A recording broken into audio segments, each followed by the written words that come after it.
नमस्कार प्रिय विद्यार्थियों, आप सभी का स्वागत है आपके अपने YouTube channel Shukla study point में। आज के वीडियो के माध्यम से हम लोग चर्चा करेंगे पॉलिटिकल साइंस के प्रैक्टिस सेट 1 के बारे में और बहुत ही बारीकी के साथ चीज़ों को समझाने का प्रयास करूंगा।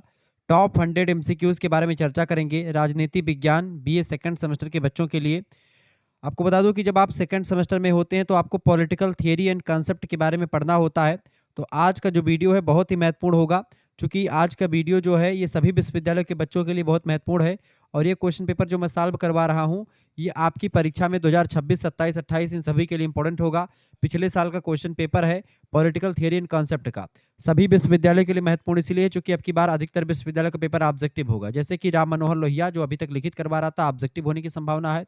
वीर बहादुर सिंह पूर्वांचल विश्वविद्यालय, दीनदयाल उपाध्याय गोरखपुर, एमजे प्यारी बरेली रोहिलखंड, सिद्धार्थ यूनिवर्सिटी कपिलवस्तु, प्रोफेसर रज्जू भैया स्टेट यूनिवर्सिटी, चौधरी चरण सिंह मेरठ विश्वविद्यालय, छत्रपति साहू जी महाराज कानपुर विश्वविद्यालय का ऑब्जेक्टिव भी होता है हमेशा। ठीक है।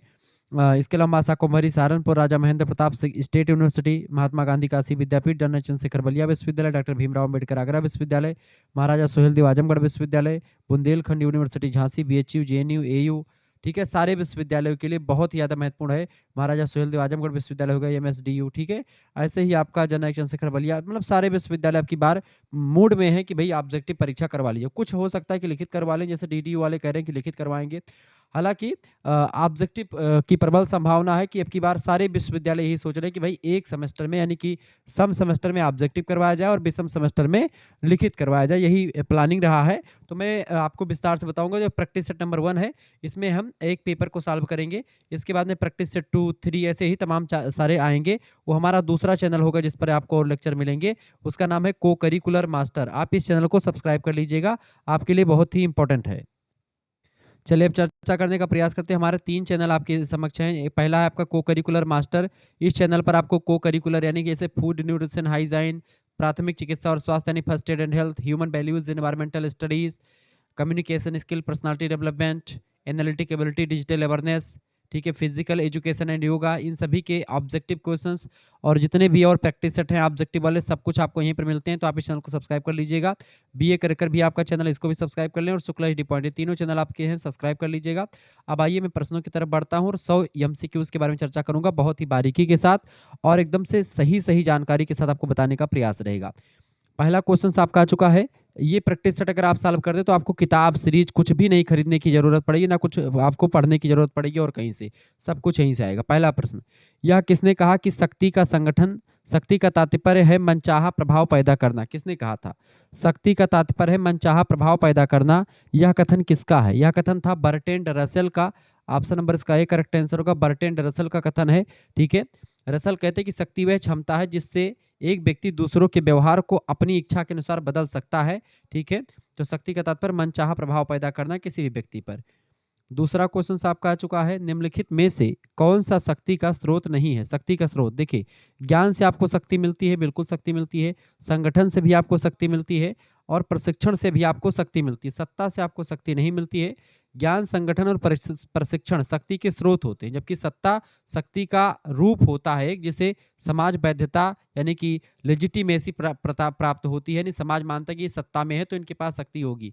तो सत्ता का, शक्ति का एक रूप होता है सत्ता, ठीक है, ना कि एक स्रोत होता। तो स्रोत यानी ज्ञान से आपको प्राप्त होता है, संगठन से और प्रशिक्षण से, इन सभी से आपको पावर यानी शक्ति प्राप्त होती है। तीसरा नंबर क्वेश्चन आप देखेंगे। तीसरा प्रश्न आपका आ चुका है, प्रभाव का स्रोत है, बताएं प्रभाव का स्रोत इनमें से कौन सा है? प्रभाव का स्रोत जैसे संपत्ति हो गया, शिक्षा है और आकर्षण, ये सब अट्रैक्शन, एजुकेशन एंड प्रॉपर्टी, ये सब जो है इन्फ्लुएंस के स्रोत होते हैं, प्रभाव के स्रोत। यानी किसी को प्रभावित करो तो संपत्ति से आप उसको प्रभावित करेंगे, तो अपनी शिक्षा से, ज्ञान से, या फिर आप अपने जो है लुक से यानी आकर्षण से। ऑप्शन नंबर इसका डी करेक्ट आंसर होगा, प्रभाव जमाने के लिए ये सभी स्रोत हैं। ऑप्शन नंबर इसका डी करेक्ट आंसर होगा। चौथा नंबर प्रश्न आप देखेंगे, बहुत ही बढ़िया प्रश्न है, सत्ता का प्रमुख कार्य क्या है? सत्ता का प्रमुख कार्य क्या होता है? देखिए, सत्ता का उपयोग समन्वय करने के लिए यानी कोऑर्डिनेशन करने के लिए, ठीक है, नियंत्रण करने के लिए, अपनी सत्ता, अपनी जो है जनता पर, अपने समाज पर कंट्रोल पाने के लिए हम लोग सत्ता का प्रयोग करते हैं। मतलब सत्ता का ये कार्य होता है। अनुशासन बनाए रखना, ये तीनों काम किसके होते हैं? सत्ता के होते हैं। ऑप्शन नंबर डी लगा देंगे, उपरोक्त तो सभी इसका बिल्कुल राइट आंसर है। 5 नंबर क्वेश्चन आप देखेंगे, बहुत ही जबरदस्त प्रश्न है, परीक्षा में पूछा गया है। प्रश्न है, निम्नलिखित में से कौन सा एक सत्ता के वर्गीकरण में उल्लिखित नहीं है? सत्ता के वर्गीकरण में कौन सा एक उल्लिखित नहीं है? फटाफट से आप बताने का प्रयास करेंगे। निम्नलिखित में से कौन एक सत्ता के वर्गीकरण में उल्लिखित नहीं है? देखिए, पारंपरिक सत्ता, करिश्माई सत्ता और वैधानिक सत्ता। ये सत्ता के 3 प्रकार बताए थे किसने? मैक्स वेबर साहब ने। किसने बताया है? Professor max weber. Max weber ने सत्ता के बारे में बड़ा काम किया है, ठीक है?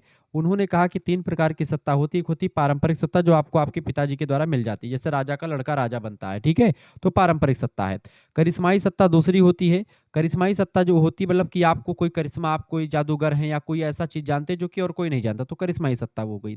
तीसरी होती है वैधानिक सत्ता, जो आपको, जैसे आपने चुनाव लड़ा और आप जीत गए, नेता बन गए या मंत्री बन गए कोई, तो वो आपकी वैधानिक सत्ता है, ठीक है? कानूनी सत्ता। तो इस तरीके से, लेकिन यथार्थवादी सत्ता कोई सत्ता का प्रकार नहीं बताया उन्होंने। ऑप्शन नंबर इसका सी करेक्ट आंसर होगा।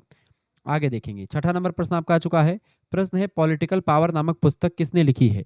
पॉलिटिकल पावर नामक पुस्तक, whose book is political power, यानी किसने लिखी है, बताएं। को करिकुलर मास्टर यूट्यूब चैनल पर आपको इसके प्रैक्टिस सेट 2, 3 ये सब आपको मिल जाएंगे।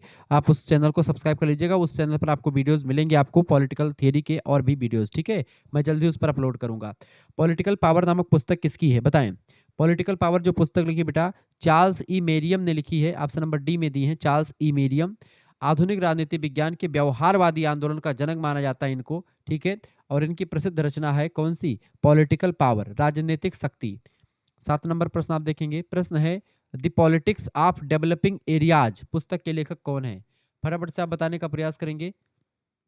8 नंबर क्वेश्चन आपका आ चुका, बहुत ही जबरदस्त क्वेश्चन आपका आ चुका परीक्षा के दृष्टिकोण से। 7वां क्वेश्चन क्या कह रहा है आपसे? प्रश्न आपसे कह रहा है कि the politics of developing areas जो नाम की पुस्तक है, इसको किसने लिखा है? आमंड और कोलमैन नाम के विद्वानों ने लिखा है। ऑप्शन नंबर इसका ए करेक्ट आंसर हो जाएगा। यह पुस्तक जो है तुलनात्मक राजनीति यानी कंपैरेटिव पॉलिटिक्स के क्षेत्र में एक इंपॉर्टेंट रचना मानी जाती है, ठीक है?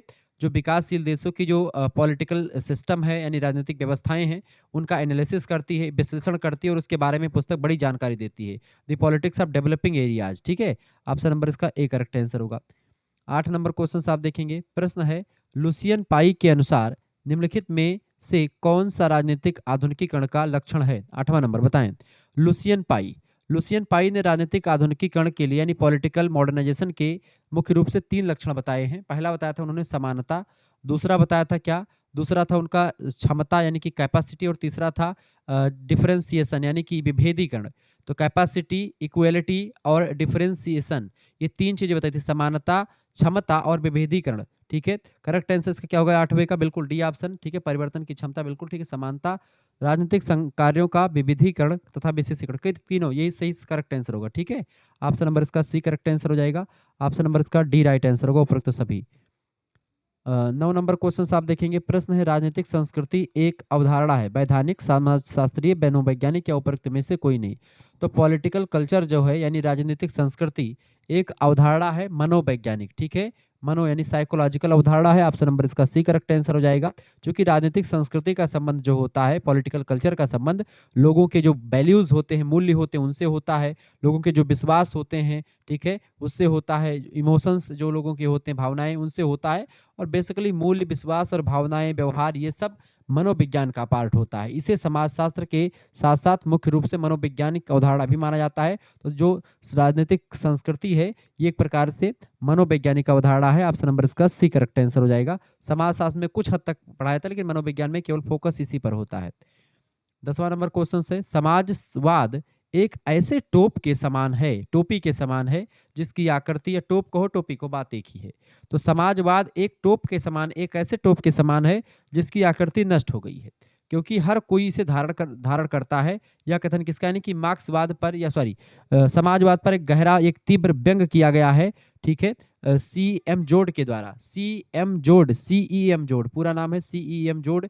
इन्होंने कहा कि समाजवाद की जो है एक प्रकार से किस तरीके से, इसका मूल जो था, इसकी जो परिभाषा थी, वो अब नष्ट हो गई है। हर कोई अपने आप को समाजवादी कह देता है, हर कोई ऐसी टोप को उठा करके पहन लेता है, समाजवादी रूपी टोप को, ठीक है? ये बात आप ध्यान रखेंगे। इसका C option, B option correct answer होगा। 11 नंबर क्वेश्चन आपका आ चुका है। प्रश्न है, आधुनिक राज्य बताएं। आधुनिक राज्य क्या है? राष्ट्रीय राज्य है, नेशनल स्टेट। ऑप्शन नंबर इसका ए करेक्ट आंसर होगा। ठीक है, आधुनिक राज्य क्या है? राष्ट्रीय राज्य है। ऑप्शन नंबर इसका ए करेक्ट आंसर होगा। वर्तमान समय में राज्यों का मुख्य रूप से राष्ट्र राज्य नेशन स्टेट का है, जहां एक विशिष्ट भौगोलिक सीमा के भीतर एक साझा पहचान वाली जनता जो है वो रहती है। तो इसका आधुनिक राज्य जो है वो अंतर्राष्ट्रीय राज्य नहीं, क्षेत्रीय राज्य भी नहीं, संघात्मक राज्य भी नहीं, एक राष्ट्रीय राज्य होता है। 12 नंबर क्वेश्चन आप देखेंगे, फटाफट से वीडियो को लाइक कर दीजिएगा, चैनल पर नए हैं तो सब्सक्राइब भी कर दीजिएगा। प्रश्न है, वैज्ञानिक समाजवाद के जनक कौन है? तो वैज्ञानिक समाजवाद के जनक हैं कार्ल मार्क्स। कार्ल मार्क्स को लेकर के और भी प्रश्न पूछा जा सकता है, जैसे कि वर्ग संघर्ष की विचारधारा किसने दी? तो कार्ल मार्क्स ने दी। दास कैपिटल नाम की पुस्तक किसने लिखी है? तो कार्ल मार्क्स ने लिखी है। कम्युनिस्ट मैनिफेस्टो एक लेख है इनका, और इनके एक मित्र थे एंजल्स, ठीक है, उनके द्वारा, और ये इन लोगों ने मिलकर के प्रकाशित करवाया था। तो ये जो है कब प्रकाशित हुआ था? 1948 में। तो द कम्युनिस्ट मैनिफेस्टो लेख किसने लिखा, या पुस्तक कब प्रकाशित हुई? 1948 में। ठीक है, कार्ल मार्क्स के द्वारा ही। इन्होंने ही कहा था कि धर्म जनता के लिए अफीम का काम करता है। किसने? कार्ल मार्क्स ने। कार्ल मार्क्स ही वह व्यक्ति जो कहता है कि जो है अब तक का इतिहास वर्ग संघर्ष का इतिहास रहा है। कार्ल मार्क्स ही वह व्यक्ति है जो एक प्रकार से यह बताता है कि समाज जो होता है, अब तक का जो समाज है वो वर्ग संघर्ष का समाज रहा है। समाज को दो भागों में बांटा, पूंजीपति वर्ग और सर्वहारा वर्ग। ठीक है, इस तरीके से ये एक प्रकार से समाज विहीन वर्ग की कल्पना करता, मतलब वर्ग विहीन समाज की कल्पना करता था। कौन? वैज्ञानिक समाजवाद का जनक कार्ल मार्क्स। ठीक है, 13 नंबर प्रश्न आप देखेंगे, फटाफट से आप देखने का प्रयास करेंगे। 13 नंबर प्रश्न को समझने से पहले एक चीज़ और ध्यान रखेंगे, अगर आपको पीडीएफ नोट्स प्राप्त करने हैं, ऐसे ही प्रैक्टिस सेट, तमाम सारे प्रैक्टिस सेट आपको प्राप्त करने हैं विथ आंसर शीट, तो आप प्रैक्टिस सेट प्राप्त कर सकते हैं हमारे कोर्स में ज्वाइन होकर के। 9984 039 139 इस नंबर पर आप व्हाट्सएप पर एसएमएस कर दीजिएगा। क्या एसएमएस करेंगे? आप अपना नाम एसएमएस कर दीजिएगा, अपनी यूनिवर्सिटी का नाम, अपने सब्जेक्ट के नेम, और आप किस सेमेस्टर में अपने सेमेस्टर का नाम लिख करके भेज दीजिएगा। ठीक है, मात्र 100 रुपये में कोर्स आपके लिए लॉन्च किया जाता है, आप सभी को पता होगा। तो 100 रुपये फीस में आपको क्या क्या मिलेगा? आपको लाइव क्लास की link, video lecture, PDF note, सब कुछ आपको मिलेंगे व्हाट्सएप ग्रुप में। प्रैक्टिस सेट के माध्यम से आपकी बार तैयारी होगी आपकी, जो कि ऑब्जेक्टिव परीक्षाएं, अधिकतर विश्वविद्यालय की ऑब्जेक्टिव परीक्षाएं ही होंगी। तो इसके लिए प्रैक्टिस सेट ज़्यादा बेटर रहेगा, क्योंकि सभी यूनिवर्सिटीज के क्वेश्चन पेपर, अगर आप 3 से 4 पेपर या 5 प्रैक्टिस सेट आप देख लेते हैं, वैसे 2 ही देख लेंगे तो कोई और बाहर से पढ़ने की जरूरत नहीं पड़ेगी, लेकिन मैं 5 करवाऊंगा, तो 5 से बाहर कुछ भी नहीं पूछा जाएगा, और एक मैराथन क्लास आपकी मैं करवा दूंगा लास्ट में, जिसमें 500 क्वेश्चन की पूरी श्रृंखला रहेगी। इस तरीके से आपका रिवीजन क्लास भी हो जाएगा, और इन सभी के प्रैक्टिस सेट आपको मिलेंगे, मतलब कि पीडीएफ नोट्स मिलेंगे, उसमें आपको आंसर साथ में लिखे हुए, मतलब आंसर के की जो होगा नीचे फोटो में, मैं आंसर भी सॉल्व करके आपको दे दूंगा, विथ आंसर शीट आपको मिलेगा मात्र 100 रुपये में। जैसे आपको एसएमएस करना है, आपके पास एक क्यूआर कोड भेजा जाएगा, उसी क्यूआर कोड पर आपको मात्र 100 रुपये फीस जमा कर देने हैं, केवल सेकंड सेमेस्टर का पूरे सब्जेक्ट, यानी कि जियोग्राफी है, पॉलिटिकल साइंस है, हिस्ट्री है, संस्कृत है, हिंदी है, या को करिकुलर में कोई भी को करिकुलर कोर्स हो आपका, उसकी पीडीएफ आपको मिलेगी। कम से कम 10 प्रैक्टिस सेट को करिकुलर की व्यवस्था मैंने कर ली है, तो वो सब आपको मिलेगी मात्र 100 रुपये फीस में। जिनको जुड़ना है वो ग्रुप से जुड़ जाएं। ठीक है, जैसे आप एसएमएस करेंगे, गर्ल्स और बॉयज़ ग्रुप अलग अलग है, कोई दिक्कत नहीं, आपको जोड़ा जाएगा और आसानी से आपकी पढ़ाई करवाई जाएगी। यहाँ पर एक चीज़ और ध्यान देने योग्य बात है कि अगर आप चाहते हैं कि गुरुजी हम अगर 2 सेमेस्टर का एक साथ फीस जमा करें, तो हमारे लिए कुछ कमी करेंगे, कुछ पैसे कम करेंगे, बिल्कुल कम करेंगे।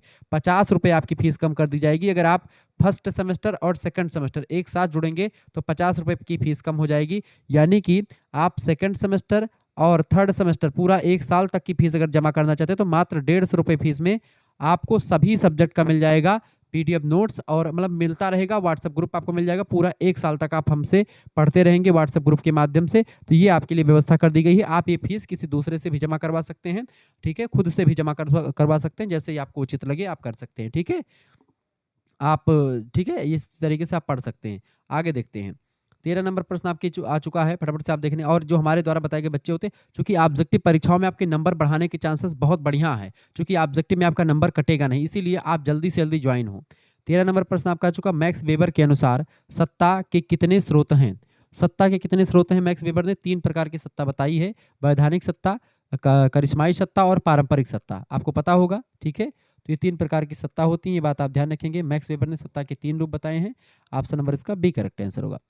14 नंबर क्वेश्चन आपका आ चुका है, इनमें से कौन आदर्शवादी विचारक नहीं है? आदर्शवादी विचारक कौन नहीं बेटा? देखिए, थॉमस हॉब्स जो है आदर्शवादी विचारक नहीं है।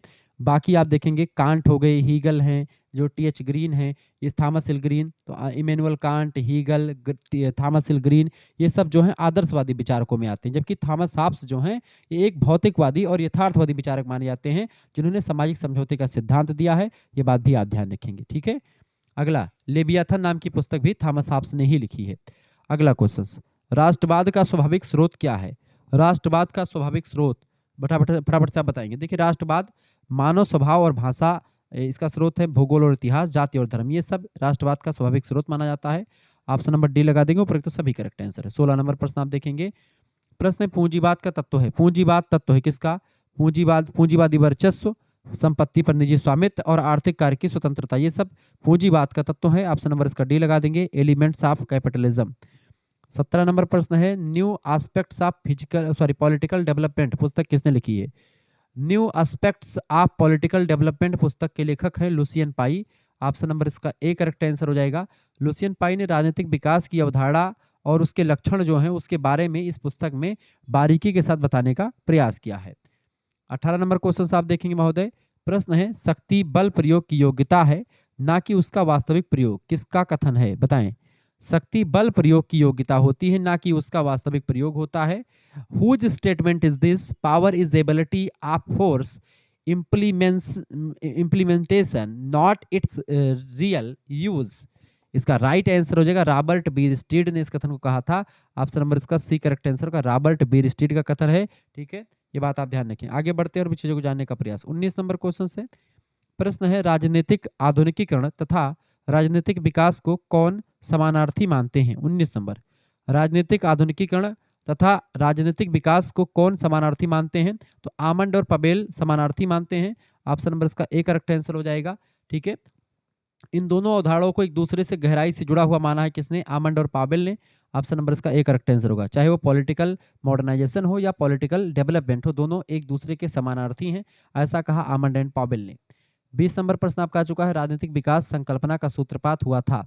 राजनीतिक विकास संकल्पना का सूत्रपात हुआ था संयुक्त राज्य अमेरिका से। ऑप्शन नंबर इसका ए करेक्ट आंसर हो जाएगा, बिल्कुल right answer, United Nations of America, USA. द्वितीय विश्व युद्ध के बाद अमेरिकी राजनीतिक वैज्ञानिकों ने विकासशील देशों के अध्ययन के लिए जो है राजनीतिक विकास की संकल्पना का सूत्रपात किया था। ये बात आप ध्यान रखें। 21 नंबर क्वेश्चन से समाजवाद शब्द का प्रयोग सबसे पहले किसने किया था? तो सबसे पहले समाजवाद शब्द का प्रयोग किया था रॉबर्ट ओवन ने। रॉबर्ट ओवन के द्वारा सबसे पहले समाजवाद शब्द का प्रयोग किया गया था। रॉबर्ट ओवन को ब्रिटिश समाजवाद का जनक भी माना जाता है, क्योंकि उन्होंने सबसे पहले इस शब्द का प्रयोग किया था, सोशलिज्म शब्द का। 22 नंबर क्वेश्चन से अराजकतावादी सिद्धांत का आधार है। अराजकतावादी सिद्धांत का आधार क्या रहा है? 22 नंबर फटाफट से आप बताने का प्रयास करेंगे। अराजकतावादी सिद्धांत का जो आधार रहा है बेटा, वो क्या रहा है? अराजकतावादी सिद्धांत का आधार रहा है राज्य विहीनता। ठीक है, स्टेटलेसनेस। ठीक है, बी ऑप्शन इसका करेक्ट आंसर हो जाएगा।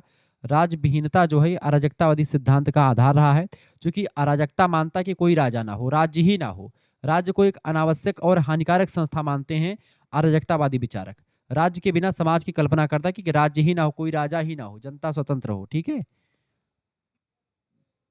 23 नंबर क्वेश्चन आपका आ चुका है, वेल्थ ऑफ नेशन पुस्तक किसने लिखी है? वेल्थ ऑफ नेशन पुस्तक लिखी है प्रोफेसर एडम स्मिथ ने। अर्थशास्त्र के जनक कहे जाते हैं ये।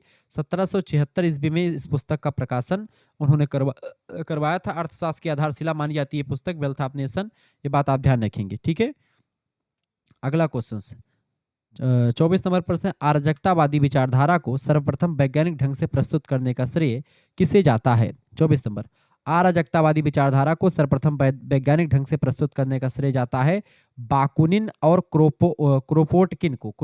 ठीक है, क्रोप्टकिन। ऑप्शन नंबर इसका ए करेक्ट आंसर हो जाएगा।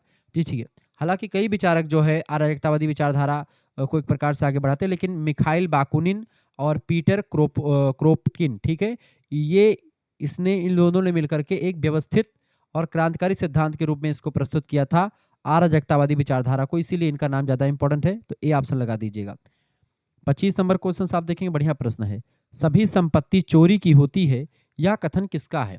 सभी संपत्ति चोरी की होती है, बताएं। Whose statement is this? All property is theft, किसने कहा था?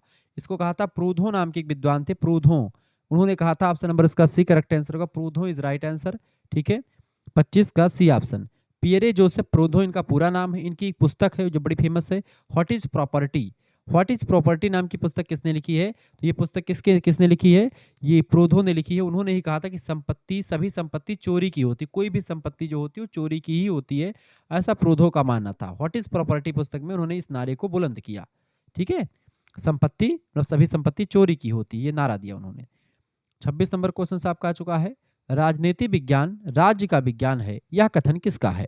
बताएं। बढ़िया प्रश्न है। 26 नंबर फटाफट से आप बताने का प्रयास करेंगे। वीडियो को लाइक कर दीजिएगा, चैनल पर अगर नए हैं तो सब्सक्राइब भी कर दीजिएगा। 16 नंबर, सॉरी 26 नंबर क्वेश्चन क्या कह रहा है आपसे? 26 नंबर प्रश्न, राजनीति विज्ञान राज्य का विज्ञान है, यह कथन किसका है? यह कथन है किसका बेटा? Professor Garner. बिल्कुल डी ऑप्शन इसका करेक्ट आंसर हो जाएगा। गार्नर की प्रसिद्ध परिभाषा, उन्होंने क्या कहा था कि राजनीति विज्ञान का अंत और आरंभ दोनों किसके साथ होता है? राज्य के साथ होता है। इसीलिए राजनीति विज्ञान राज्य का विज्ञान है, ऐसा किसने कहा था? प्रोफेसर गार्नर का मानना रहा है, क्योंकि उन्होंने कहा कि राजनीति विज्ञान राज्य से शुरू होता है और राज्य के साथ ही खत्म होता है। D option. 27 नंबर प्रश्न है, इनमें से कौन राजनीति विज्ञान की वैज्ञानिकता के विरुद्ध है? यानी वो वैज्ञानिक नहीं मानता राजनीति विज्ञान को, पॉलिटिकल साइंस को। उनका नाम है मेटलैंड। बाकी लॉर्ड ब्राइस, सीले, सुम्पीटर, ये सब लोग राजनीति विज्ञान के वैज्ञानिकता के संदर्भ में तर्क देते हैं। लेकिन जो FW मेटलैंड हैं, ये एक प्रकार से इन्होंने कहा कि जब मैं राजनीति विज्ञान के शीर्षक के अंतर्गत प्रश्नों को देखता हूं तो मुझे प्रश्नों पर नहीं बल्कि शीर्षक पर खेद होता है। ये वही व्यक्ति हैं ये कथन कहने वाले, और ये प्रश्न परीक्षा में हमेशा पूछा जाता है। ठीक है, क्या प्रश्न पूछा जाता है कि जब मैं राजनीति विज्ञान के शीर्षक के अंतर्गत प्रश्नों को देखता हूं तो मुझे प्रश्नों पर नहीं बल्कि शीर्षक पर खेद होता है। यह कथन किसका है? तो ये कथन है FW मेटलैंड का। ठीक है, और प्रसिद्ध कथन है। ये प्रश्न हमेशा परीक्षा में आता है, हो सकता है इस पेपर में भी आपको दिया आगे मिले। 28 नंबर प्रश्न, 28 नंबर क्वेश्चन से, कौन राजनीति विज्ञान को विज्ञान मानता है? 28 नंबर, कौन राजनीति विज्ञान को विज्ञान मानता है? तो राजनीति विज्ञान को विज्ञान मानते हैं प्रोफेसर बकल। प्रोफेसर बकल जो हैं ये राजनीति विज्ञान को विज्ञान मानते हैं, बात ध्यान रखेंगे। हेनरी थॉमस बकल राजनीति विज्ञान को एक विज्ञान के रूप में स्वीकार करते हैं, ये बात आप ध्यान रखेंगे। अरस्तु भी राजनीति विज्ञान को विज्ञान स्वीकार करते हैं, लेकिन प्लेटो नहीं सोच, चूंकि प्लेटो जो है अरस्तु के गुरु हैं और उससे पहले पॉलिटिकल साइंस जैसा कोई सब्जेक्ट था ही नहीं। अरस्तु राजनीति विज्ञान के जनक हैं, ठीक है, जो प्लेटो के शिष्य हैं। तो प्लेटो की पुस्तक का क्या नाम है? प्लेटो की 3 पुस्तक हैं, ध्यान रखें, परीक्षा में प्रश्न आता है। द लॉज,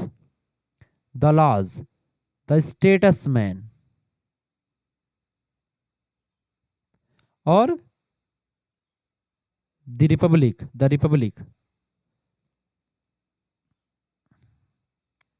रिपब्लिक नाम की पुस्तक, द स्टेटसमैन, द लॉज नाम की पुस्तक किसने लिखी? प्लेटो ने। प्लेटो कौन है? अरस्तु के गुरु जी का नाम है प्लेटो। प्लेटो के गुरु का क्या नाम था? प्लेटो के गुरु है भैया सुकरात। ये सब प्रश्न आता है कि प्लेटो के गुरु जी का नाम क्या था? प्लेटो के गुरु जी का नाम था सुकरात। सुकरात जो थे वो गुरु थे किसके? प्लेटो के। प्लेटो का चेला कौन था? अरस्तु।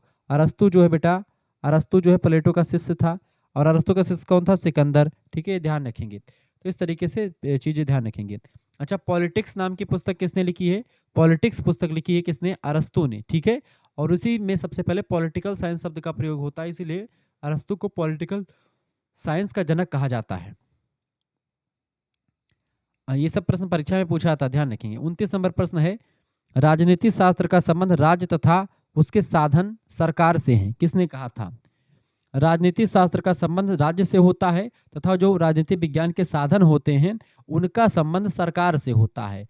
ठीक है, यानी राज्य और सरकार दोनों के अध्ययन के रूप में राजनीति विज्ञान को परिभाषित करने वाले विद्वानों में आते हैं डिमाक, मार्शल ई डिमाक उनका नाम है। ऑप्शन नंबर इसका डी करेक्ट आंसर हो जाएगा। मार्शल ई डिमाक के अनुसार राजनीति विज्ञान का सरोकार राज्य और उसके तंत्र यानी सरकार दोनों से होता है, और उन्होंने दोनों के अध्ययन को माना कि राजनीति विज्ञान राज्य और सरकार दोनों का अध्ययन करता है। अगला को करिकुलर मास्टर यूट्यूब चैनल को आप सब्सक्राइब कर लीजिएगा, क्योंकि यहाँ पर और आगे वाले जो प्रैक्टिस सेट हैं वो मिलते रहेंगे आपको। 30 नंबर क्वेश्चन है, राजनीति विज्ञान का आरंभ और अंत राज्य से होता है, किसका कथन? मैंने अभी ऊपर आपको बताया था, राजनीति विज्ञान का अंत और आरंभ जो होता है वो राज्य से ही होता है, ऐसा कथन कहने वाले विद्वान है राजनीति विज्ञान के एक महान विद्वान। ठीक है, और वो एक बुनियादी परिभाषा देने वाले, राजनीति विज्ञान की सबसे प्रसिद्ध परिभाषा देने वाले विद्वान हैं प्रोफेसर गार्नर। उन्होंने कहा था। ऑप्शन नंबर इसका डी करेक्ट आंसर हो जाएगा। आगे देखिए, 31 नंबर प्रश्न आपका आ चुका है। प्रश्न है, राजनीति विज्ञान कलाओं में सबसे पिछड़ी हुई कला है, किसका कथन है? 31 नंबर, राजनीति विज्ञान कलाओं में सबसे पिछड़ी हुई कला है, यह कथन था किसका? प्रोफेसर बकल का। प्रोफेसर बकल ने राजनीति विज्ञान की अनिश्चितता को दूर करने के लिए इसे पिछड़ी हुई कला कहा था, कि कलाओं में भी सबसे पिछड़ी हुई कला है, किसने? प्रोफेसर बकल ने कहा। यह प्रश्न परीक्षा में 100% आएगा, ये बात आप ध्यान रखेंगे। तो राजनीति विज्ञान कलाओं में भी सबसे पिछड़ी हुई कला है, इस कथन को कहा था प्रोफेसर बकल ने। ये सब प्रश्न परीक्षा में हमेशा पूछे जाते हैं। यहाँ पर मैं आपको सारे क्वेश्चन इतने इंपॉर्टेंट है कि आप इसको अगर तैयार कर लेंगे, एक भी क्वेश्चन आपका बाहर से नहीं आएगा, कोई किताब कोई सीरीज नहीं खरीदनी पड़ेगी। सब कुछ आपको यहीं से मिल जाएगा, Shukla study point and cocurricular master and BA करेकर चैनल से। 32 नंबर प्रश्न, किसने राजनीति विज्ञान को कला माना है? बताएं। राजनीति विज्ञान को कला किसने माना है? बताएं, फटाफट से आप बताएंगे। 32 नंबर प्रश्न आपका आ चुका है, फटाफट से आप देखने का प्रयास करेंगे। राजनीति विज्ञान को कला किसने माना है? तो गार्नर साहब ने राजनीति विज्ञान को कला माना है। ठीक है, गार्नर और बलंटसली जैसे विद्वान राजनीति विज्ञान को विज्ञान और कला दोनों का संगम मानते हैं, इसलिए इसका डी ऑप्शन करेक्ट आंसर होगा, हो जाएगा इसका। नेक्स्ट क्वेश्चन से 33 नंबर प्रश्न आपका आ चुका है, राज्य की उत्पत्ति जीवन के लिए हुई है और सदजीवन के लिए इसका अस्तित्व बना हुआ है। यह कथन बहुत ही ज्यादा महत्वपूर्ण है, हमेशा पूछा गया प्रश्न है कि राज्य की उत्पत्ति जीवन के लिए हुई है और सदजीवन के लिए इसका अस्तित्व बना हुआ है। Who said state came into being for the sake of life and it's continuous for the sake of good life. यानी कि राज्य की उत्पत्ति जीवन के लिए हुई है और सदजीवन के लिए इसका अस्तित्व जो है बना हुआ है। इस कथन को कहा था अरिस्टोटल ने। ऑप्शन नंबर इसका ए करेक्ट आंसर हो जाएगा। अरस्तु का मानना था कि राज्य केवल सुरक्षा के लिए नहीं बल्कि मनुष्य के नैतिक विकास और जो सुखी जीवन है उसके लिए बहुत जरूरी है। ठीक है, 34 नंबर क्वेश्चन, व्यवहारवाद का जनक किसे कहा था? डेविड ईस्टन, बिल्कुल राइट आंसर है। व्यवहारवाद का जनक कहा था डेविड ईस्टन को। हालांकि इसकी शुरुआत पहले हुई थी, लेकिन द्वितीय विश्व युद्ध के बाद डेविड ईस्टन साहब ने एक बौद्धिक आंदोलन के रूप में व्यवहारवाद को कहीं ना कहीं पे बहुत प्रसिद्ध किया था, ये बात आप ध्यान रखेंगे। 35 नंबर क्वेश्चन आप देखेंगे, प्रश्न है किसने कहा कि मनुष्य एक सामाजिक और राजनीतिक प्राणी है? Man is a social and political animal, who said this? इस कथन को किसने कहा था? अरिस्टोटल ने कहा था। चाहे आपसे पूछे कि man is a social animal, किसने कहा? अरस्तु ने कहा। Man is a political animal यानी कि मनुष्य एक राजनीतिक प्राणी है, तो भी पॉलिटिकल अरस्तु ने ही कहा था इस कथन को, ये बात आप ध्यान रखेंगे। तो 35 नंबर का करेक्ट आंसर क्या हो जाएगा बेटा? 35 नंबर का बिल्कुल राइट आंसर आपका हो जाएगा अरस्तु। ठीक है, यूनानी दार्शनिक है अरस्तु, उन्होंने ही कहा था, इसका ए ऑप्शन करेक्ट आंसर होगा। 36 नंबर क्वेश्चन आपका आ चुका है, किसने राजनीति विज्ञान को सर्वोच्च विज्ञान माना है? राजनीति विज्ञान को सर्वोच्च विज्ञान किसने माना? 36 नंबर, राजनीति विज्ञान को सर्वोच्च विज्ञान मानने वाले विद्वान है अरिस्टोटल। अरस्तु ने राजनीति विज्ञान को सर्वोच्च विज्ञान माना और अरस्तु ने ही इसको मास्टर साइंस कहा, सर्वोच्च विज्ञान कहा। ठीक है, क्योंकि यह समाज के कल्याण और शासन से जुड़ा हुआ है, इसीलिए इसको मास्टर साइंस कहा था अरस्तु ने। अरस्तु ही राजनीति विज्ञान के जनक हैं, यानी father of political science is called Aristotle, अरस्तु। 37 नंबर क्वेश्चन, निम्नलिखित में से कौन सी अंतर अनुशासनात्मक अध्ययन पद्धति की विचारधारा नहीं है? 37 नंबर, निम्नलिखित में से कौन सी अंतर अनुशासनात्मक अध्ययन पद्धति की विचारधारा नहीं है? इसका करेक्ट आंसर क्या हो जाएगा? ऑप्शन नंबर ए परंपरावादी, ऑप्शन नंबर इसका ए करेक्ट आंसर होगा ट्रेडिशनल। ठीक है, परंपरावादी पद्धति केवल कानूनी और संस्थागत अध्ययन तक सीमित थी, जबकि व्यवहारवादी, मार्क्सवादी और प्रयोगात्मक जो पद्धतियां हैं ये सभी विषयों से या अन्य विषयों से भी जुड़ाव रखती हैं। जबकि परंपरावादी जो विचारधारा है ये कानूनी और परंपरावादी पद्धति कानूनी और संस्थागत अध्ययन तक ही सीमित है। 38 नंबर क्वेश्चन से, पॉलिटिक्स पुस्तक किसने लिखी है? अरिस्टोटल की पुस्तक है अरस्तु की, ऑप्शन नंबर इसका ए करेक्ट आंसर हो जाएगा। ठीक है, अरस्तु की पुस्तक का क्या नाम है बेटा? अरस्तु की पुस्तक का नाम है पॉलिटिक्स। ठीक है, ये बात आप ध्यान रखेंगे और इसी पुस्तक की वजह से इनको राजनीति विज्ञान का जनक कहा जाता है। 39 नंबर क्वेश्चन से, राजनीति शास्त्र इतिहास और राजनीति के मध्य स्थित है, यह कथन किसका है? Who said political science stand Midway between history and politics? Correct answer क्या हो जाएगा? राजनीति शास्त्र इतिहास और राजनीति इन दोनों के बीच में एक सेतु के रूप में काम करता है, ऐसा कथन था लॉर्ड ब्राइस का। ऑप्शन नंबर इसका बी करेक्ट आंसर हो जाएगा, लॉर्ड ब्राइस। ठीक है, ब्राइस ने राजनीति विज्ञान के प्रयोगात्मक और ऐतिहासिक महत्व पर जोर दिया और कहा कि दोनों जो होते हैं मतलब राजनीति शास्त्र इतिहास और राजनीति के बीच स्थित होता है। 40 नंबर क्वेश्चन है, निम्नलिखित में से कौन सा व्यवहारवाद से संबंधित नहीं है? व्यवहारवाद से संबंधित कौन सा नहीं है इनमें से? देखिए, तकनीकी प्रयोग, विशुद्ध विज्ञान और सत्यापन, यानी कि जो है वेरिफिकेशन, प्योर साइंस और यूज ऑफ टेक्निक, ये तीनों जो होते हैं ये व्यवहारवाद में प्रयोग किए जाते हैं, ये व्यवहारवाद से रिलेटेड है। जबकि परंपरा जो होता है ये व्यवहारवाद से नहीं रिलेटेड है। ऑप्शन नंबर इसका ए करेक्ट आंसर हो जाएगा। ठीक है, तो परंपराएं जो होती हैं ये पारंपरिक दृष्टिकोण का हिस्सा है, ना कि व्यवहारवाद का हिस्सा।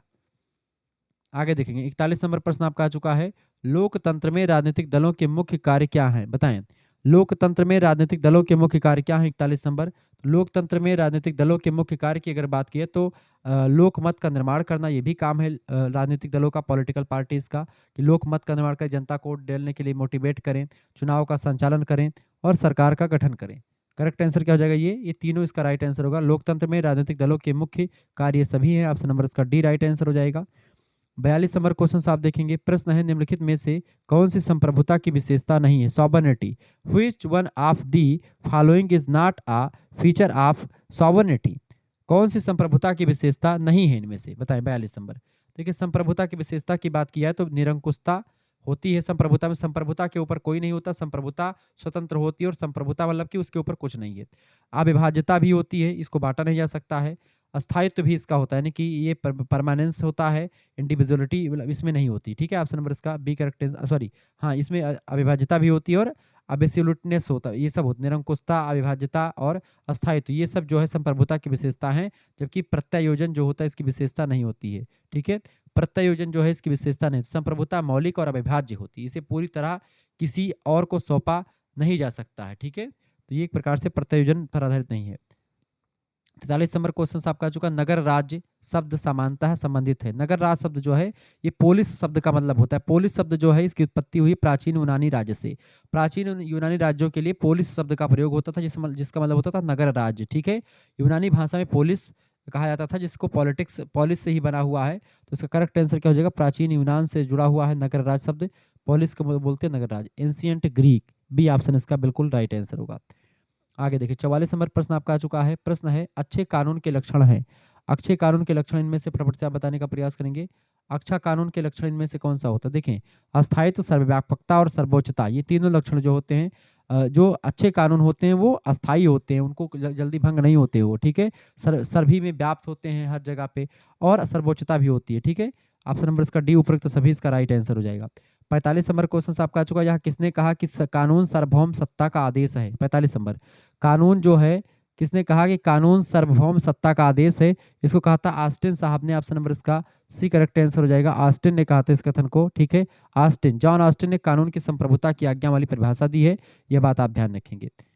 46 नंबर प्रश्न आपका आ चुका। रूसो अधिवक्ता था। रूसो जो था, रूसो अधिवक्ता था लोकप्रिय संप्रभुता का। बिल्कुल ए ऑप्शन करेक्ट आंसर हो जाएगा। रूसो जो था ये लोकप्रिय संप्रभुता का क्या था? अधिवक्ता था। रूसो ने समान इच्छा का सिद्धांत भी दिया है, जो जनता की शक्ति यानी कि लोकप्रिय संप्रभुता पर आधारित है।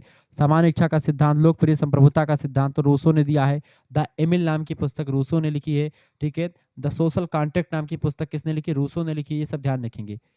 47 नंबर जीन जैक्स रूसो पूरा नाम है इनका। 47 नंबर क्वेश्चन से संप्रभुता एक विशिष्टता है। संप्रभुता राज्य की एक विशिष्टता होती है। संप्रभुता मतलब समझते हैं? संप्रभुता मतलब जैसे कि मोदी जी हैं, अब मोदी जी पर किसी का नियंत्रण नहीं कि अमेरिका अगर दबाव डाले तो मोदी उनके अंडर में काम करेंगे, नहीं करेंगे। ठीक है, यानी भारत एक संप्रभु कंट्री है। इसका मतलब ये है कि यानी भारत पर किसी का अंकुश नहीं है। भारत जो है स्वतंत्र है, अपने आंतरिक और बाहरी निर्णय लेने के लिए भारत की सरकार स्वतंत्र है। अमेरिका और ब्रिटेन की सरकार से पूछना नहीं पड़ता कि भैया हम ये काम करें कि ना करें। अब भले ही हम दब जाएं उनके जो है चीज़ों से, लेकिन वो एक प्रकार से कहीं ना कहीं पे हम उनके अंडर में नहीं हैं। संप्रभु देश का मतलब होता है कि उस देश पर किसी का कोई कब्जा ना हो, कोई कंट्रोल ना हो। ठीक है, अपने आंतरिक और बाहरी निर्णय जो है वो खुद ही ले सके, स्वतः ही ले सके। ठीक है, आगे बढ़ते हैं। 48 नंबर क्वेश्चन आपका आ चुका है। प्रश्न है politics who gets but when and how, किसने लिखा है? 48 नंबर, फटाफट से आप बताने का प्रयास करेंगे। 48 नंबर क्वेश्चन आपका आ चुका। बढ़िया प्रश्न है। पुस्तक आपकी आ चुकी है। पुस्तक कौन सी बेटा? पुस्तक है आपकी कौन सी? बहुत ही जबरदस्त पुस्तक आ चुकी है आपकी। प्रश्न कौन सी है? Politics who gets what when and how. इस पुस्तक को लिखा है किसने? लासबेल साहब ने। ऑप्शन नंबर इसका बी करेक्ट आंसर हो जाएगा। राजनीति को शक्ति के वितरण के अध्ययन के रूप में परिभाषित करती है पुस्तक, और इसके बारे में विस्तार से बताया गया है। ठीक है, ऑप्शन नंबर इसका बी करेक्ट आंसर होगा। 49 नंबर क्वेश्चन से निम्नलिखित में से कौन सा राज्य का आवश्यक अंग नहीं है? देखें, राज्य के 4 आवश्यक अंग होते हैं जो एक राज्य का निर्माण करते हैं। पहला होती है उस मतलब एक निश्चित भूभाग जिस पर जो है जनसंख्या रहती है, टेरिटरी होनी चाहिए, तो ये भी आपका इसका अंग होता है। एक जनसंख्या, उस भू क्षेत्र में रहने के लिए जनसंख्या होनी चाहिए, यानी कि पॉपुलेशन। बिल्कुल ठीक है, ये भी ठीक है। ठीक है, संप्रभुता का होना भी बहुत जरूरी है, यानी सॉवर्निटी भी एक राज्य के लिए बहुत जरूरी है। चौथा तत्व क्या होता है बेटा? चौथा तत्व आपका होता है एक सरकार का होना। ठीक है, इन 4 चीजों से मिलकर के एक पूरा का पूरा देश बनता है। किनसे किनसे? जनसंख्या, सरकार, भू क्षेत्र और संप्रभुता। संप्रभुता माने क्या होता है कि उस देश पर का उस देश पर कोई दूसरा देश कब्जा मतलब कि कोई दूसरा देश के अंडर में ना रहे, वो खुद रहे, स्वतंत्र रहे, अपने आंतरिक और बाहरी निर्णय खुद ले सके, ऐसा भू क्षेत्र। ठीक है, जिसमें जनसंख्या रहती है और उस जनसंख्या को कंट्रोल करने के लिए एक सरकार हो। ठीक है, तो चार तत्व मिलकर के राज्य के आवश्यक अंग चार हैं: जनसंख्या, भू क्षेत्र, संप्रभुता और सरकार। ठीक है, ये बात है, यानी गवर्नमेंट, पॉपुलेशन, टेरिटरी और सॉवरेनिटी, ये चार तत्व होते हैं किसी भी राज्य के लिए। जबकि धर्म कोई इंपॉर्टेंट नहीं होता। ऑप्शन नंबर इसका बी करेक्ट आंसर होगा। तो 49 नंबर का इसका बी ऑप्शन करेक्ट आंसर हो जाएगा। ध्यान रखेंगे चीजों को। 50 नंबर क्वेश्चन आप देखेंगे। हमारे चैनल को करिकुलर मास्टर को आप सब्सक्राइब कर लीजिएगा, आपकी परीक्षा के लिए बहुत महत्वपूर्ण है। 50 नंबर प्रश्न है, व्यक्तिवाद इस नाम से भी जाना जाता है, किस नाम से? व्यक्तिवाद, व्यक्तिवाद को किस नाम से जानते हैं? Individualism is also known as, व्यक्तिवाद को हम लोग किसके नाम से जानते हैं? व्यक्तिवाद को इस नाम मतलब इस नाम से भी जानते हैं, किस नाम से जानते हैं? लेसेज फेयर के नाम से जानते हैं, लेसेज फेयर के नाम से जानते हैं व्यक्तिवाद को। लेसेज फेयर का मतलब होता है अकेला छोड़ दो, इसका हिंदी मतलब क्या होता है? लेसेज फेयर, ये इसका हिंदी मतलब होता है अकेला छोड़ दो। जो आर्थिक क्षेत्र में राज्य के हस्तक्षेप का विरोध करता है उसी को लेसेज फेयर कहते हैं, व्यक्तिवाद कहते हैं। ठीक है, 51 नंबर क्वेश्चन आपका आ चुका। फटाफट से आप देखने का प्रयास करेंगे। वीडियो को लाइक और चैनल पर नए हैं तो सब्सक्राइब कर दीजिएगा। प्रश्न है, संप्रभुता शब्द लैटिन भाषा के किस शब्द से निकला हुआ है? सॉबर्निटी, सॉबर्निटी शब्द जो है लैटिन भाषा के किस शब्द से निकला हुआ है? फटाफट से आप बताने का प्रयास करेंगे। इसका राइट आंसर क्या हो जाएगा? फटाफट से आप बताने का प्रयास करेंगे। बहुत ही जबरदस्त तरीके से आप चीजों को देख पा रहे हैं। 51 नंबर क्वेश्चन, संप्रभुता शब्द जो होता है वो एक प्रकार से सुप्रेनेस शब्द से बना हुआ, सुप्रेनेस, सुप्रेनेस, सुप्रेनेस शब्द से बना हुआ है सॉबर्निटी शब्द। ठीक है, जिसका मतलब क्या होता है? सर्वोच्च शक्ति। ठीक है, सर्वोच्च पावर। ठीक है, ऑप्शन नंबर इसका डी करेक्ट आंसर होगा। 52 नंबर क्वेश्चन आप देखेंगे। प्रश्न है, उत्तर व्यवहारवाद के जन्मदाता हैं। उत्तर व्यवहारवाद बताएं। उत्तर व्यवहारवाद और व्यवहारवाद कोई भी पूछे तो डेविड ईस्टन का ही नाम लगाइएगा। डेविड ईस्टन ही वह व्यक्ति हैं जिन्होंने पहले व्यवहारवाद को बढ़ावा दिया, फिर बाद में 1969 ईस्वी का समय है, उसके बाद से उन्होंने व्यवहारवाद के बाद की एक विचारधारा दी जिसको उत्तर व्यवहारवाद कहते हैं। व्यवहारवाद माने कि बिहेवियरलिज्म, और बिहेवियरलिज्म के बाद में जो विचारधारा आई उसको उत्तर व्यवहारवाद कहते हैं। यानी कि व्यवहारवाद के बाद की अवधारणा, उत्तर माने होता है बाद में, तो उत्तर व्यवहारवाद, व्यवहारवाद मतलब क्या होता है कि व्यवहारवाद के बाद में एक नई विचारधारा, उसमें कुछ संशोधन करके डेविड ईस्टन ने ही बताया। ठीक है, 53 नंबर प्रश्न आपका आ चुका है। प्रश्न है, लॉ ऑफ मोनार्की पुस्तक किसने लिखी है? लॉ ऑफ मोनार्की पुस्तक को लिखा है जेम्स प्रिंसेप ने। किसने लिखा है? सॉरी, जेम्स प्रथम ने। क्लियर, इंग्लैंड के राजा थे जेम्स प्रथम। उन्होंने इस पुस्तक में राजाओं के दैवीय अधिकार के सिद्धांत का समर्थन किया है कि राजा जो होता है भगवान का एक प्रतिनिधि होता है जो जनता पर शासन करने के लिए आता है। राजा भगवान का ही रूप होता है, देवताओं की ही संतान होती है। ठीक है, राजा के लिए ऐसा एक सिद्धांत है, देवी उत्पत्ति का सिद्धांत। यानी राजा को किसने बना करके भेजा है? प्रभु ने बना करके भेजा। 54 नंबर प्रश्न, ऑस्टिन ने सिद्धांत प्रतिपादित किया।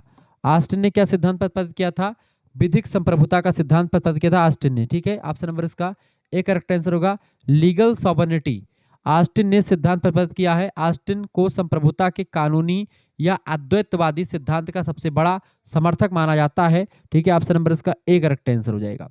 अगला 55 नंबर क्वेश्चन आपका आ चुका है। किसने माना कि राज्य की उत्पत्ति और विकास में आर्थिक गतिविधियों का महत्वपूर्ण योगदान है? 55 नंबर बताएंगे। फटाफट से आप बताने का प्रयास करेंगे। इसका राइट आंसर क्या हो जाएगा? बहुत ही जबरदस्त तरीके से आप चीजों को समझ पा रहे हैं। 55 नंबर प्रश्न आपके स्क्रीन पर आ चुका है बाबू। प्रश्न है आपका, किसने माना कि राज्य की उत्पत्ति और विकास में आर्थिक गतिविधियां जो होती हैं, इकोनॉमिकल जो चीजें होती हैं, उसका महत्वपूर्ण योगदान होता है राज्य की उत्पत्ति और विकास में? बिल्कुल होता है। ठीक है, प्लेटो ने भी माना, हाब्स ने भी माना और लॉक ने भी माना। इसका डी ऑप्शन लगा देंगे। इन सभी ने माना विशेष रूप से, लॉक, हाब्स, ठीक है, सभी लोगों ने माना कि भाई कि जो है जो आर्थिक गतिविधियां होती हैं और राज्य की उत्पत्ति और विकास के लिए सबसे इंपॉर्टेंट होती हैं। ऑप्शन नंबर इसका डी करेक्ट आंसर हो जाएगा। 56 नंबर क्वेश्चन आपका आ चुका। राज्य का आधार शक्ति नहीं वरन इच्छा है, कथन बड़ा फेमस है, परीक्षा में हमेशा पूछा जाता रहा है, ये बात आप ध्यान रखेंगे। राज्य का आधार शक्ति नहीं वरन इच्छा है, यह कथन किसका है? यह कथन है बेटा किसका? थॉमस हिल ग्रीन का, यानी टी.एच. ग्रीन, पूरा नाम है इनका थॉमस हिल ग्रीन। इनका मानना था कि राज डंडे के जोर पर नहीं बल्कि जनता की सहमति और सामान्य इच्छा पर टिका हुआ है। जनता जिस दिन चाहेगी आपको उखाड़ करके फेंकेगी। राज का आधार शक्ति नहीं है। अगर आपके पास पावर है इसका मतलब आप राज्य नहीं चला सकते हैं पावर के दम पर। आप जनता की सहमति पर चला सकते हैं, जनता की इच्छा पर चला सकते हैं। जनता का अगर आप अच्छे तरीके से आप रिस्पेक्ट करेंगे तो चला सकते हैं। ठीक है, जनता सब सर्वोपरि है, जनता ही सब कुछ है। भारतीय संविधान भी कहता है कि जनता क्या, पहले की बात मैं कर रहा हूँ, वैसे पहले इन्होंने कहा था ग्रीन ने, थॉमस ग्रीन ने, लेकिन आज भी आप देखें कोई भी सरकार जनता से ऊपर नहीं हो सकती, क्योंकि जनता के टैक्स के पैसों से ही सरकार चलती है। जो नेता मंत्री विधायक सांसद का जो पैसा आता है, जो बढ़िया एसी में बैठ करके मौज काटते हैं, ये सब पैसा कहाँ से जाता है? ये सब पैसा जनता के टैक्स से जाता है। जनता मेहनत करती है। आपको लगता है कंपनियां टैक्स देती हैं, आप एक किताब खरीदते हो, आप एक मोबाइल फोन खरीदते हो, आप 1 रुपए की टॉफी कंपट खरीद के खाते हो, उस पर भी आपको टैक्स देना पड़ता है। ये बात आप ध्यान रखेंगे। तो ये मत सोचिएगा कि आप टैक्स नहीं पे करते हैं, आप पर इनडायरेक्टली टैक्स लगता है, आप प्रत्यक्ष रूप से आप टैक्स देते हो। ऐसे 1 रुपए की अगर आप टॉफी खरीदते हैं तो उस पर भी इनकम आप आल टैक्स लिखा रहता है, और उसके बाद में उसका दाम 1 रुपया होता है। सी ऑप्शन करेक्ट आंसर होगा। एक सांसद है, वो बड़ा जबरदस्त सांसद है, राघव चड्ढा। बहुत जबरदस्त सांसद है महाराज, लोकसभा राज्यसभा में बैठते हैं और इतना जबरदस्त उनका वक्तव्य रहता है। वो सांसद नंबर 1 का सांसद है, उसको सांसद का पद होना मिलना चाहिए। मतलब सांसद ने उसको और आगे बढ़ना चाहिए। आम आदमी पार्टी के हैं लेकिन इतना जबरदस्त बोलता है। वो कहता है कि नेता मंत्री को अगर बनाने का अधिकार जनता के पास है तो उसको हटाने का अधिकार भी जनता के पास होना। जैसे कि राष्ट्रपति को हटाने के लिए संसद में महाभियोग की प्रक्रिया चलाई जाती है, ऐसे ही जो है जब 5 साल तक विधायक जी या सांसद जी हमारे हैं कि जिन्हें विधायक हैं भैया, अरे महाराज कचुआए दिया क्यों कोनो औते नहीं कहूँ, कहते भैया मोदी जी के नाव पे हमें वोट दे दियो, ठीक है चलो दे दो उनके नाव पे, उन्हीं के नाव पे जीत जाते हैं। एको दिन के बाद में होते नहीं जीते के बाद। ठीक है, तो हालांकि चर्चा करते हैं, सब राजनीतिक मामला है। तो लेकिन जैसे उन्होंने कहा राघव चड्ढा जी ने, बड़ा अच्छा लगा कि जैसे अगर जनता को ये अधिकार है, जनता चुनती है 5 साल के लिए आपको कि आप उनकी बात, जनता की बात संसद तक पहुंचाएं, आप जनता की बात विधानसभा तक पहुंचाएं। और अगर आप उनकी बात नहीं पहुंचा रहे हैं, जनता का कल्याण नहीं कर रहे हैं, तो जनता चाहे तो इकट्ठा होकर के उस विधायक को, उस सांसद को जो है क्या कर दे, हटा दे उसके पद से। ये अधिकार की बात उन्होंने करी और बड़ा जबरदस्त बात है। 57 नंबर क्वेश्चन आपका आ चुका, फटाफट से आप देखेंगे। निम्नलिखित सिद्धांतों में से राज्य की उत्पत्ति के संबंध में सर्वाधिक स्वीकार्य सिद्धांत कौन सा है? सबसे अच्छा सिद्धांत वो है विकासवादी सिद्धांत। ऑप्शन नंबर इसका ए करेक्ट आंसर होगा। विकासवादी सिद्धांत जो सबसे अच्छा माना जाता है। ठीक है, ये बात आप ध्यान रखेंगे। यानी एक ऐतिहासिक विकास का परिणाम निकला, जो राज्य बना है किसी एक समझौते के द्वारा नहीं बना है, ना भगवान ने आकर के बना दिया है।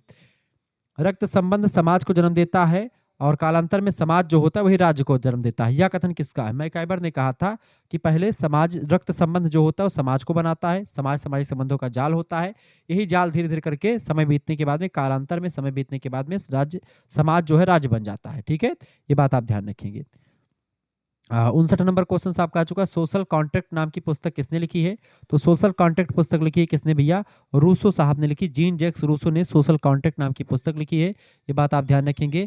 क्लियर। और इस पुस्तक में उन्होंने सामान्य इच्छा का सिद्धांत दिया, जर्नल बिल की बात करी कि सामान्य इच्छा क्या होती है, बहुत जबरदस्त तरीके से बताया। 60 नंबर क्वेश्चन आपका आ चुका है। लेबियाथन पुस्तक किसने लिखी, बताएं? लेबियाथन पुस्तक 60 नंबर। लेबियाथन पुस्तक किसने लिखी है? थॉमस हाब्स ने लिखी लेबियाथन पुस्तक। ऑप्शन नंबर इसका ए करेक्ट आंसर हो जाएगा। हाब्स ने इस पुस्तक में एक शक्तिशाली और निरंकुश शासक का समर्थन किया है। ये बात आप ध्यान रखेंगे। 61 नंबर क्वेश्चन आपका आ चुका है। टू ट्रिटाइज ऑन गवर्नमेंट पुस्तक किसने लिखी? बड़ी फेमस पुस्तक है, परीक्षा में आती रहती है। टू ट्रिटाइज ऑन गवर्नमेंट पुस्तक लिखी है किसने? जॉन लॉक ने। ऑप्शन नंबर इसका डी करेक्ट आंसर होगा। जॉन लॉक, थॉमस हाब्स और जीन जैक्स रूसो, तीनों लोगों ने कहा कि सामाजिक समझौते के द्वारा राज्य की उत्पत्ति हुई, यानी कि सभी लोगों ने समझौता किया और उसके बाद में एक राज्य का निर्माण हुआ, एक राजा को चुना गया। इस तरीके से इन लोगों ने बताया। ठीक है, आगे देखेंगे। 62 नंबर क्वेश्चन से, राज्य एक आवश्यक बुराई है कौन मानता है? राज्य एक आवश्यक बुराई है, इसको कौन कहता है? व्यक्तिवादी विचारक जो होते हैं, इंडिविजुअलिज्म वाले जो विद्वान हैं, व्यक्तिवादी विचारक मानते हैं कि राज्य जो है बुराई है, क्योंकि वह स्वतंत्रता कम करता है, लेकिन आवश्यक है क्योंकि वह सुरक्षा प्रदान करता है। तो व्यक्तिवादी विचारक क्या मानते हैं? जबकि अराजकतावादी क्या कहते हैं? अराजकतावादी कहते हैं कि राज्य एक अनावश्यक बुराई है, यानी वो आवश्यक भी नहीं और बुराई भी है। तो वो कौन कहते हैं? वो अराजकतावादी विद्वान जो होते हैं वो कहते हैं कि राज्य एक अनावश्यक बुराई है, यानी उसकी आवश्यकता भी नहीं है और वो बुराई भी है। ठीक है, जो कि उससे जनता पर दबाव पड़ता है, जनता को कंट्रोल किया जाता है, वो अच्छी बात नहीं है। और अच्छा, व्यक्तिवादी विचारक क्या कहते हैं? व्यक्तिवादी विचारक कहते हैं इंडिविजुअलिज्म वाले कि राज्य एक आवश्यक बुराई है, यानी राज्य आवश्यक भी है और बुराई भी है। यानी कि बुराई इसलिए है क्योंकि वह स्वतंत्रता को कम कर देती जनता की, और आवश्यक इसलिए क्योंकि वह सुरक्षा प्रदान करती जनता की। दोनों स्थितियों में एक प्रकार से इन्होंने बताया। 63 नंबर क्वेश्चन आपका आ चुका है, लेक्चर्स ऑन जूरिस्प्रूडेंस पुस्तक बड़ी फेमस है। इस पुस्तक को लिखा किसने, ये बता दीजिए। बहुत ही जबरदस्त पुस्तक है, परीक्षा में हमेशा पूछा जाता रहता है, ये बात आप ध्यान रखेंगे। बताइए, लेक्चर्स ऑन जूरिस्प्रूडेंस ये पुस्तक लिखी है बेटा किसने? ऑस्टिन साहब की पुस्तक है, जॉन ऑस्टिन की पुस्तक है। ठीक है, एक प्रसिद्ध कानूनी विचारक है जॉन ऑस्टिन, और उन्होंने इस पुस्तक में कानूनी संप्रभुता यानी कि लीगल सॉवर्निटी का सिद्धांत दिया, और उन्होंने कहा कि कानून संप्रभु का आदेश है। अगर प्रश्न आपसे पूछा जाता है कि कानून संप्रभु का आदेश है, यह कथन किसका है, तो यह कथन ऑस्टिन का ही है। इसका ए ऑप्शन करेक्ट आंसर होगा। 64 नंबर क्वेश्चन आपका आ चुका है, मनुष्य स्वतंत्र पैदा होता है परंतु वह सर्वत्र जंजीरों में जकड़ा हुआ है, यह कथन किसका है? मनुष्य स्वतंत्र पैदा होता है परंतु वह सर्वत्र जंजीरों में जकड़ा हुआ है, यह किसने कहा था? यह कथन कहा था जीन जैक्स रूसो ने। ऑप्शन नंबर इसका सी करेक्ट आंसर हो जाएगा, रूसो ने कथन कहा था। ये बात आप ध्यान रखेंगे। यह रूसो की प्रसिद्ध पुस्तक द सोशल कॉन्ट्रैक्ट की शुरुआती पंक्तियां हैं। उनका मानना था कि समाज की कृत्रिम व्यवस्था ने मनुष्य की प्राकृतिक स्वतंत्रता को छीन लिया है। यह प्रश्न हमेशा इंपॉर्टेंट है, परीक्षा में आता रहता है। 65 नंबर प्रश्न है, राजनीतिक चेतना राज्य की उत्पत्ति के सिद्धांत का एक कारक है। 65 नंबर, राजनीतिक चेतना राज्य की उत्पत्ति के सिद्धांत का एक प्रमुख कारक है। यह कथन मतलब किस विद्वान का है? तो ये कथन विकासवादी सिद्धांत में कहा गया है। ठीक है, विकासवादी सिद्धांत में ऑप्शन नंबर इसका ए करेक्ट आंसर हो जाएगा।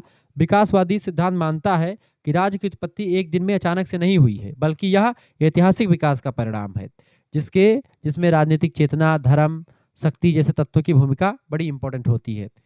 66 नंबर क्वेश्चन आपका आ चुका, अर्थशास्त्र किसकी पुस्तक का नाम है? कौटिल्य की रचना अर्थशास्त्र यानी कि विष्णुगुप्त इनका पूरा नाम था। ठीक है, चाणक्य के नाम से मशहूर हैं। राजनीति, कूटनीति और शासन कला के प्राचीन ग्रंथों में अगर देखा जाए तो अर्थशास्त्र सबसे इंपॉर्टेंट माना जाता है। अगला प्रश्न 67 नंबर प्रश्न आपका आ चुका है, प्रश्न है निम्नलिखित में से कौन सा बहुलवादी चिंतक है? बताइए, बहुलवादी चिंतक कौन सा इनमें से? बोंदा, लिंडसे, बेंथम या थॉमस साप्स? करेक्ट आंसर क्या हो जाएगा? लिंडसे साहब जो है, ऑप्शन नंबर इसका बी करेक्ट आंसर हो जाएगा, लिंडसे। बहुलवादी विचारक माने जाते हैं। संप्रभुता केवल राज्य में नहीं बल्कि समाज के अन्य संघों और समूहों में विभाजित होनी चाहिए, ऐसा मानते बहुलवादी विचारक। ये बात आप ध्यान रखेंगे। तो लिंडसे बहुलवादी विचारक है। 68 नंबर क्वेश्चन से, राजनीतिक शास्त्र के जनक कौन है?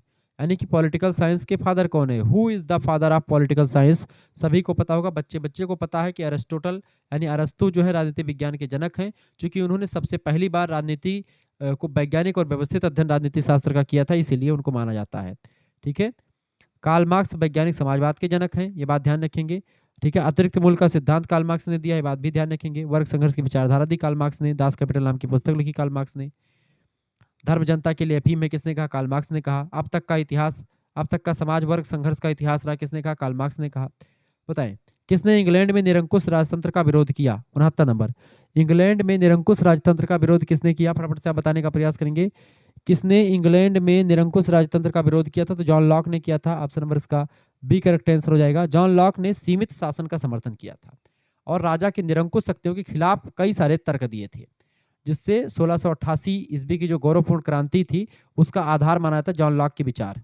जॉन लॉक के विचारों के द्वारा ही 1688 की गौरवपूर्ण क्रांति हुई थी, रक्तहीन क्रांति। ठीक है, इंग्लैंड में।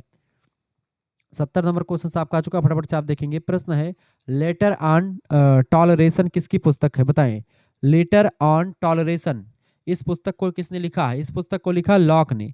लॉक ने धार्मिक सहिष्णुता का समर्थन किया था और कहा कि राज्य को नागरिक के व्यक्तिगत विश्वासों में हस्तक्षेप नहीं करना चाहिए, यानी कि कोई व्यक्ति किसी धर्म को मानता है तो उसमें हस्तक्षेप नहीं करना चाहिए राज्य को, सरकार को।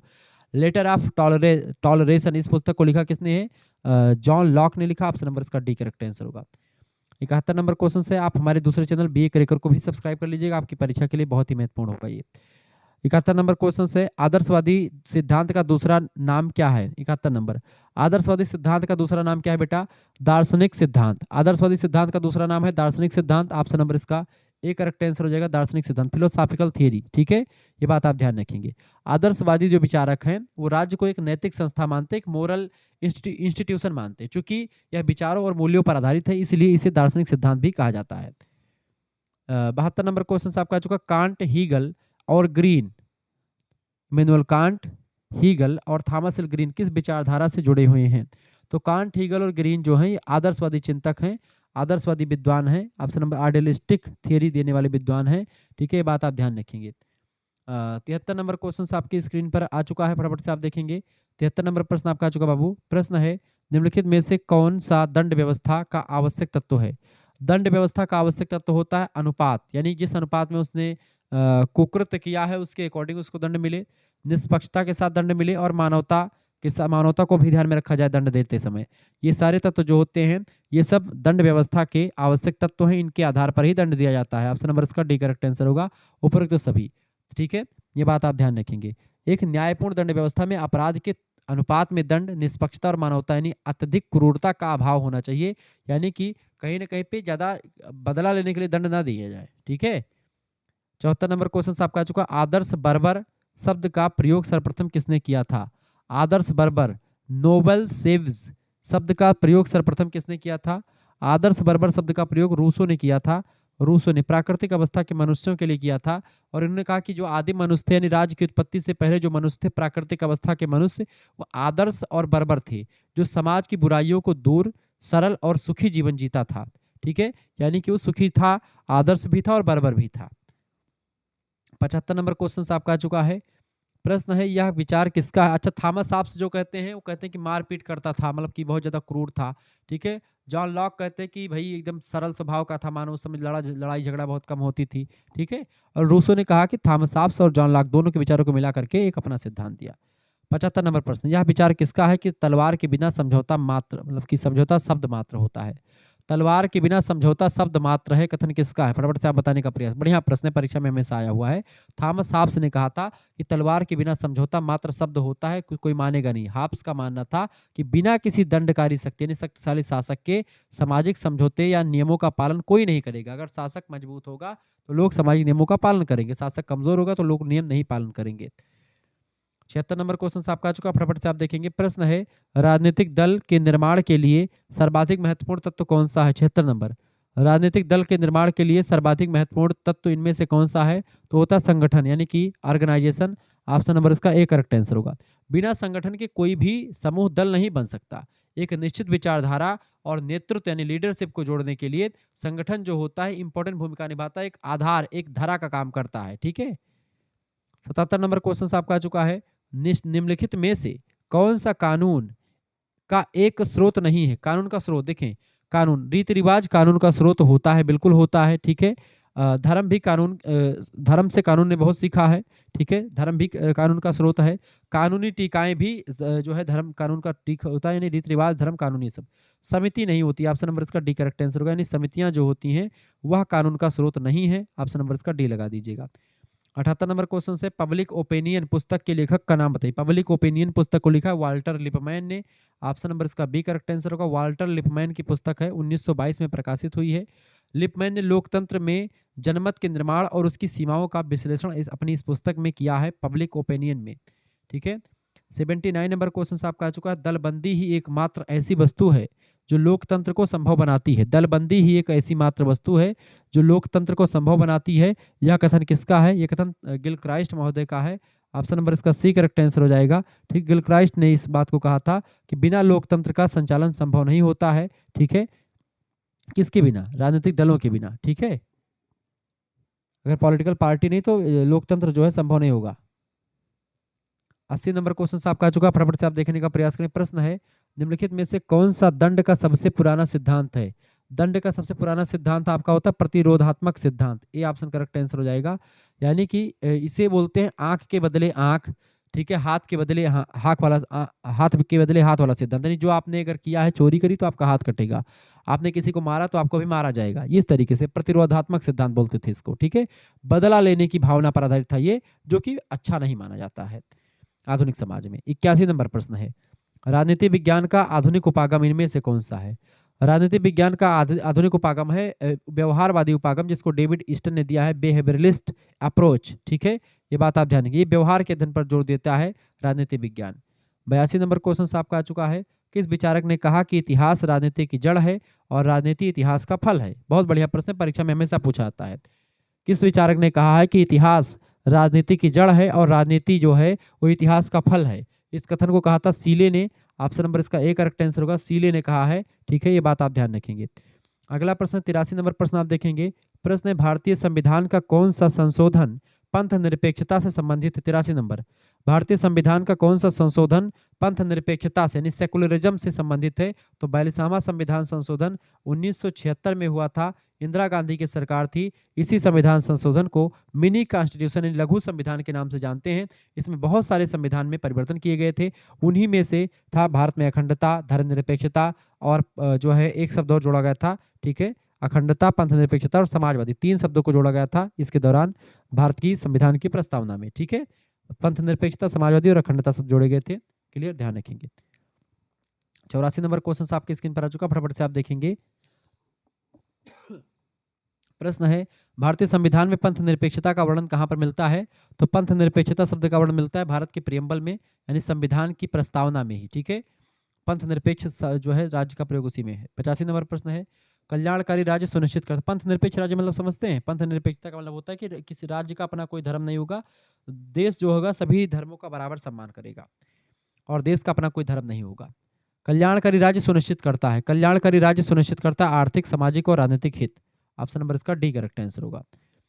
86 नंबर प्रश्न आपका आ चुका, दबाव समूह के विषय में किसने कहा कि राजनीतिक दलों के पीछे जागृत जनता होती है? 86 नंबर, दबाव समूह के पीछे, दबाव समूह के विषय में किसने कहा कि राजनीतिक दलों के पीछे जागृत जनता होती है? दबाव समूह के विषय में किसने कहा कि राजनीतिक दलों के पीछे एक जागृत जनता होती है? पीटर ओडगार्ड ने कहा था। ऑप्शन नंबर इसका ए करेक्ट आंसर हो जाएगा, ये बात आप ध्यान रखेंगे। दबाव समूह क्या होता है? प्रेशर ग्रुप जो होता है उसके, जैसे कि आपका एबीवीपी हो गया, ठीक है, अखिल भारतीय विद्यार्थी परिषद जो है वो, ठीक है, इसके अलावा आपका आरएसएस है। ठीक है, तो ये सब संगठन क्या है? दबाव समूह है। ये सरकार से अपने काम करवाने के लिए जो है जनता की तरफ से पॉलिटिकल पार्टीज पर दबाव डालते हैं, और पॉलिटिकल पार्टी जो होती है इनकी बातों को मानती भी, चूंकि इनके पास जनमत होता है, जनता का वोट होता है। तो पॉलिटिकल पार्टीज जो होती है चुनाव लड़ती हैं, लेकिन जो दबाव समूह होते हैं, प्रेशर ग्रुप, ये चुनाव नहीं लड़ते हैं। ये बस केवल जो है अपने हित को साधने के लिए, ठीक है, पॉलिटिकल पार्टीज पर, सरकार पर दबाव डालते हैं, इसीलिए इनको दबाव समूह कहा जाता है। किसने दबाव समूह को अज्ञात साम्राज्य कहा? अज्ञात साम्राज्य। ठीक है, दबाव समूहों को अज्ञात साम्राज्य कहा किसने? बिल्कुल कहा था फाइनर साहब ने, M E Finer. Option number इसका ए करेक्ट आंसर हो जाएगा। फाइनर ने दबाव समूह को यह नाम इसलिए दिया क्योंकि वे सीधे चुनाव नहीं लड़ते हैं, लेकिन पर्दे के पीछे से शासन की नीतियों को प्रभावित जरूर करते हैं। ठीक है, आगे देखेंगे। 88 नंबर क्वेश्चन से आधुनिक संदर्भ में राज्य शब्द पहली बार प्रयोग किया गया था कब? बताएं, फटाफट से बताएं। 88 नंबर क्वेश्चन आपका आ चुका, बहुत ही जबरदस्त है लेक्चर आपका। 88 नंबर क्वेश्चन आपका आ चुका क्या बेटा? 88 नंबर प्रश्न आपका कह रहा है, प्रश्न क्या कह रहा है फटाफट से आप बताने का प्रयास करेंगे। आधुनिक संदर्भ में राज्य शब्द का पहली बार प्रयोग किया गया था किसके द्वारा? मैकियावेली के द्वारा। मैकियावेली को आधुनिक युग का शिशु कहा जाता है। इसकी एक पुस्तक है द प्रिंस, उसी प्रिंस पुस्तक में स्टेटो शब्द यानी स्टेट शब्द का प्रयोग सबसे पहली बार किया गया था आधुनिक संदर्भ में, इसीलिए इसको आधुनिक युग का शिशु कहते हैं मैकियावेली को। 89 नंबर क्वेश्चन से आपका, राजनीति विज्ञान को शक्ति का विज्ञान किसने कहा? 89 नंबर, राजनीति विज्ञान को शक्ति का विज्ञान कहा था कैटलिन ने। ऑप्शन नंबर इसका ए करेक्ट आंसर हो जाएगा, जॉर्ज कैटलिन। ठीक है, उन्होंने कहा कि राजनीति विज्ञान शक्ति के अर्जन और वितरण का अध्ययन करता है। ठीक है, प्रश्न परीक्षा में भी आया हुआ है। 90 नंबर प्रश्न है, निम्नलिखित में से कौन से दबाव समूहों द्वारा अपनाए जाने वाले साधन है? 90 नंबर, निम्नलिखित में से कौन से दबाव समूहों के द्वारा अपनाए जाने वाले साधन है?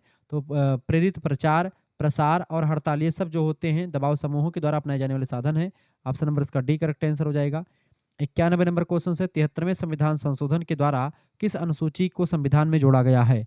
73वां संविधान संशोधन के द्वारा 11वीं अनुसूची को जोड़ा गया है, और 74वें संविधान संशोधन के द्वारा 12वीं अनुसूची को जोड़ा गया है, ये बात आप ध्यान रखेंगे। ठीक है, तो 73वें संविधान संशोधन में 11वीं अनुसूची जोड़ा गया है। 1973 में हुआ था संविधान संशोधन, 1992 में हुआ था ये 73वां संविधान संशोधन। ग्राम पंचायतों को इसमें जो है शामिल किया 11वीं अनुसूची में, और नगर पंचायतों को जोड़ा गया है 12वीं अनुसूची में। ठीक है, ये बात ध्यान रखेंगे। 92 नंबर क्वेश्चन से बहुलवादी महत्व देते हैं, समूह और संघ को जो है बहुलवादी महत्व देते हैं। ऑप्शन नंबर इसका सी करेक्ट आंसर होगा। बहुलवादी विद्वानों का मानना है कि सत्ता केवल राज्य के पास ना होकर के विभिन्न समूहों में बटी होनी चाहिए।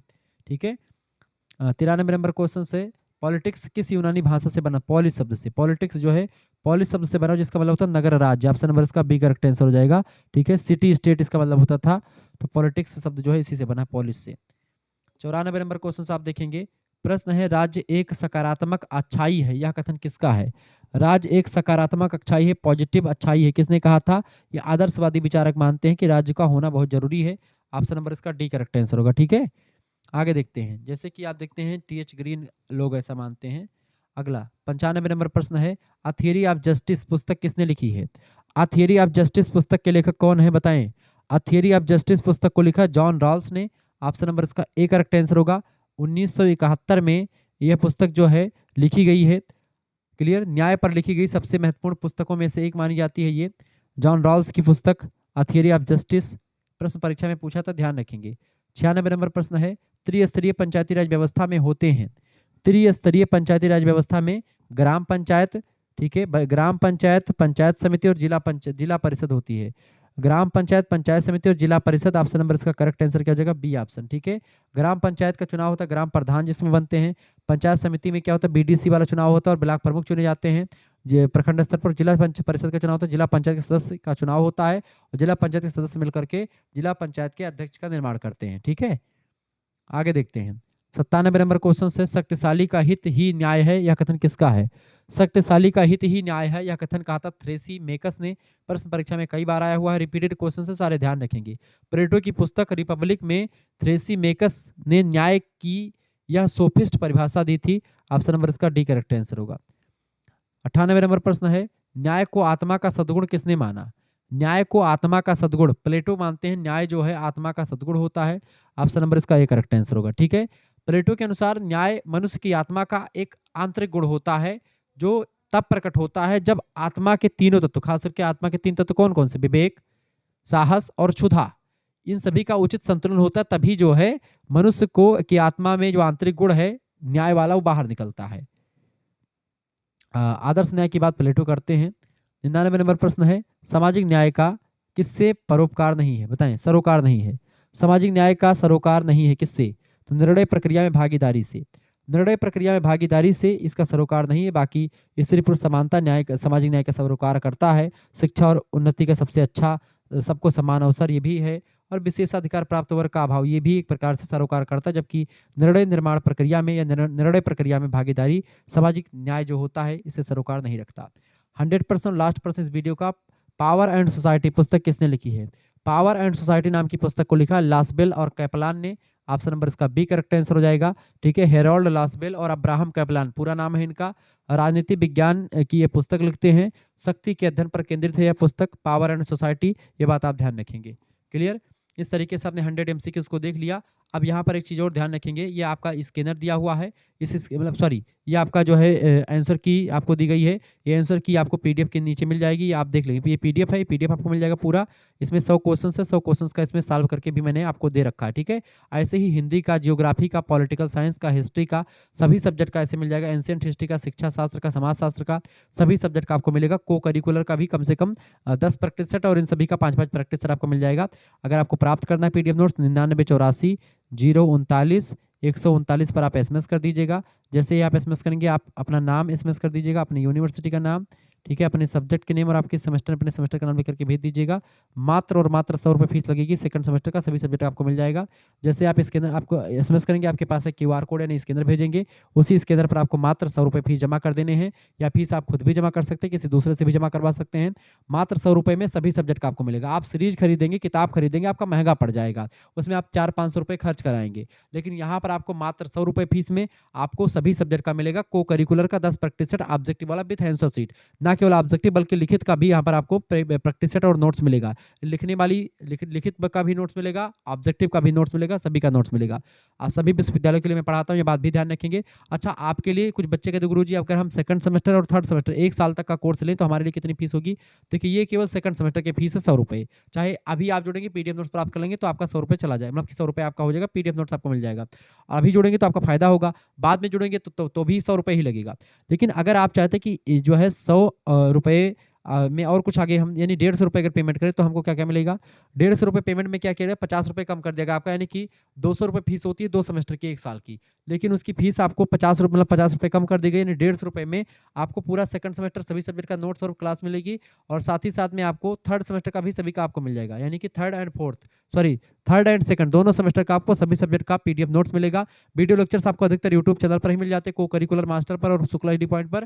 ठीक है, लेकिन पीडीएफ नोट जो होता है आपको ये मिलेगा आपको व्हाट्सएप ग्रुप में ही, ये बात आप ध्यान रखेंगे। तो बहुत ही बारीकी के साथ मैं चीज़ों को पढ़ाता हूँ, जब बताता हूँ। तो आज का क्लास कैसा लगा आपको? ऐसे ही तमाम सारे सब्जेक्ट की क्लासेस हो जाएँगी, जो भी आप कहेंगे सारी क्लासेस आपकी हो जाएँगी। ऐसे ही पेपर में प्रश्न आएँगे, ये बात ध्यान रखें। वीडियो को 2 बार कम से कम आपको देखना है। कितनी बार? वीडियो को 2 बार देखेंगे और उसके बाद मैं प्रैक्टिस जो मैं आपको दूँगा, उस प्रैक्टिस को आप करिएगा। फिर अपने आप को अंदाज़िएगा कि आपने कितना सही किया है। ये एक बढ़िया तरीके से आपका होगा और आप पेपर आपको मिल जाएगा, पेपर आप उसको निकलवा करके अपने तरीके से सॉल्व कर लीजिए। आंसर की मैंने दे ही दी है, तो इस तरीके से आपका बड़ा फ़ायदा होने वाला है, ठीक है? बहुत-बहुत धन्यवाद। मिलते हैं फिर नेक्स्ट वीडियो। बहुत-बहुत धन्यवाद। वीडियो को शेयर कर दीजिएगा और लाइक कर दीजिएगा। सभी विश्वविद्यालयों के लिए यही सिलेबस है, ये बात आप ध्यान रखें। किसी प्रकार से कोई दिक्कत नहीं होगी। जैसे आप राम मनोहर लोहिया में पढ़ रहे हैं तो आप हमसे जुड़ सकते हैं। राम मनोहर लोहिया विश्वविद्यालय, वीर बहादुर सिंह पूर्वांचल, महात्मा गांधी कृषि विद्यापीठ, जनरल चंद्रशेखर बलिया विश्वविद्यालय, एमजी पैरी बरेली रोहिलखंड, मासा कुमारी सहारनपुर, सिद्धार्थ यूनिवर्सिटी कपिलवस्तु, वीएमजी पैरी बरेली रोहिलखंड, ठीक है? ऐसे आपका जनरल चंद्रशेखर बलिया विश्वविद्यालय, चौधरी चरण सिंह मेरठ विश्वविद्यालय, छत्रपति शिवाजी महाराज कानपुर विश्वविद्यालय, ठीक है? महाराजा सुहेलदेव आजमगढ़ विश्वविद्यालय, माँ पाटेश्वरी बलरामपुर, मासा कुमारी सहारनपुर, राजा महेंद्र प्रताप सिंह स्टेट यूनिवर्सिटी, ठीक है? माँ विंध्यवासिनी मिर्जापुर, महात्मा गांधी काशी विद्यापीठ, ऐसे तमाम सारे दीनदयाल उपाध्याय गोरखपुर विश्वविद्यालय, सिद्धार्थ यूनिवर्सिटी कपिलवस्तु, सभी के लिए इंपॉर्टेंट है, तो कोई दिक्कत की बात नहीं, सब कुछ आपको मिलेगा। धन्यवाद। बहुत-बहुत धन्यवाद। वीडियो को लाइक और चैनल को सब्सक्राइब कर दीजिएगा। को करिकुलर मास्टर को भी।